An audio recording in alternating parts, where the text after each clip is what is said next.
ഗസയിലും ലബനാനിലും Israel ആക്രമണത്തിൽ 100-ലേറെ മരണം. കൂടുതൽ പ്രഹരശേഷിയുള്ള മിസൈലുകൾ അയച്ച ഹിസ്ബുള്ള രംഗത്തെത്തി. ലബനാനിൽ 3117 പേരാണ് ഇതുവരെ കൊല്ലപ്പെട്ടതെന്ന് ആരോഗ്യ മന്ത്രാലയം അറിയിച്ചു. ഗാസയിലും ലബനാനിലും ഇസ്രയേൽ നടത്തിയ അക്രമങ്ങളിൽ 100-ലേറെ മരണം. ഒരു വർഷത്തിലേറെ നീണ്ട ഗാസ അക്രമത്തിന്റെ ഇരകളായവരിൽ 70% സ്ത്രീകളും കുട്ടികളുമാണെന്ന് UN റിപ്പോർട്ട്. ഇസ്രയേലിനെതിരെ കൂടുതൽ പ്രഹരശേഷിയുള്ള മിസൈലുകൾ ഹിസ്ബുള്ള അയച്ചു. ലബനാനിലെ സിഡോണിൽ വ്യാപക വ്യോമാക്രമണം നടന്നു. ടേറിലെ അക്രമത്തിൽ 3 മരണവും 30-ലേറെ പേർക്ക് പരിക്കേൽക്കുകയും ചെയ്തു. ലബനാനിൽ 3117 പേരാണ് ഇതുവരെ കൊല്ലപ്പെട്ടതെന്ന് ആരോഗ്യ മന്ത്രാലയം അറിയിച്ചു.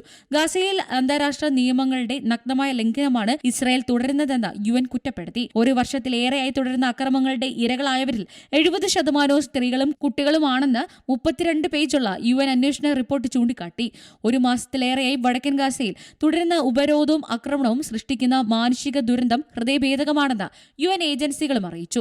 ഇതിനകം 1500-ലധികം പേരാണ് ഒരു മാസത്തിനകം വടക്കൻ ഗസയിൽ മാത്രം കൊല്ലപ്പെട്ടത്. അതേസമയം ഇസ്രായേലിനെതിരെ കൂടുതൽ പ്രഹരശേഷിയുള്ള മിസൈലുകൾ അയച്ചു തുടങ്ങിയതായി ഹിസ്ബുള്ള അറിയിച്ചു. സൈനിക കേന്ദ്രങ്ങൾക്ക് വൻ നാശം വരുത്താൻ കഴിയുന്നതായും ഹിസ്ബുള്ള അവകാശപ്പെട്ടു.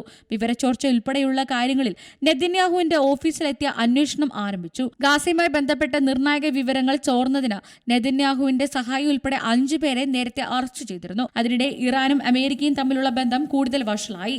International desk Zee Malayalam news. ഏറ്റവും പുതിയ വാർത്തകളും വിശേഷങ്ങളും വിരൽത്തുമ്പിലറിയാൻ സീ മലയാളം ന്യൂസ് എല്ലാ ഡിജിറ്റൽ പ്ലാറ്റ്ഫോമുകളിലും ലഭ്യം.